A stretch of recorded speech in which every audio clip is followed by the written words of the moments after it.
As the world faces imminent threat, Secretary Petraeus and President Marion Bosworth monitor the situation from a secure command bunker. It's discovered that Raul Menendez had orchestrated his own capture to gain access to the U.S. aircraft carrier Obama, using the opportunity to upload a Celerium-based virus. The malware compromised America's entire military satellite infrastructure, handing control of the drone fleet over to Menendez. The source of the attack is traced to Haiti. JSOC forces are already airborne, just minutes from deploying. Meanwhile, major cities across the globe, New York, Beijing, Shanghai, Hong Kong, are on edge as the skies fill with drones.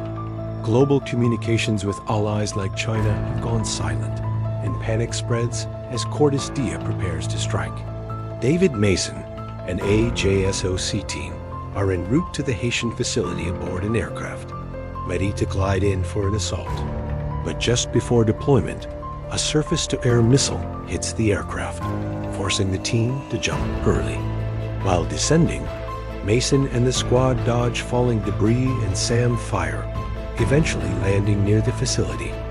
On the ground, they face heavy resistance from mercenary forces guarding the perimeter. After neutralizing the threat, Mason moves into the complex and continues fighting through enemy forces until he reaches the control room.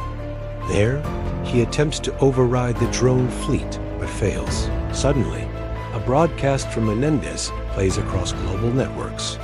He reveals the drone fleet hovering over New York City before remotely detonating them all. With the U.S. military crippled, Menendez orders Cordis to begin its final assault.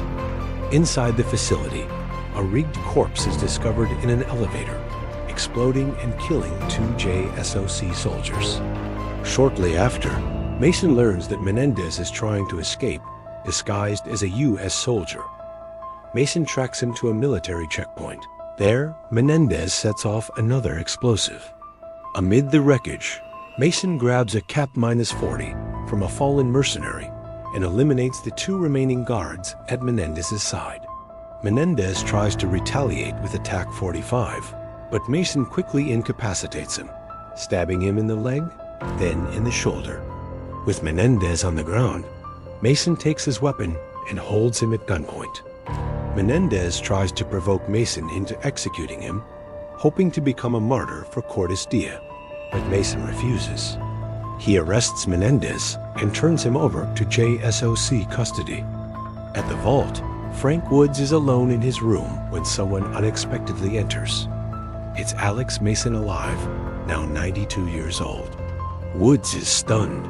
He remembers pulling the trigger himself, convinced Mason was dead. But Mason survived the shot. David Mason walks down a hallway and speaks to a guard who reacts strangely to his name. Feeling uneasy, he enters a room ready for trouble, but finds Frank Woods in a wheelchair and a quiet man beside him. Woods introduces the man. It's Alex Mason, David's father, believed dead for years. David flashes back to Panama, where Alex was shot and left bleeding. As a child, David thought he had died, unaware Alex showed signs of life. Back in the present, Woods leaves them alone. Alex mentions a scar on David's hand, sparking a memory of falling from a tree as a kid. Though hurt, he got back up, a quiet reflection of resilience and a reconnection long overdue. Later, a Celerium-based worm targets power plants near the prison holding Menendez, threatening to expose his location. Chloe detects and neutralizes the threat. She later appears on television, publicly mocking Menendez. Watching from his cell, he erupts in anger, slamming his head into the monitor before breaking into laughter.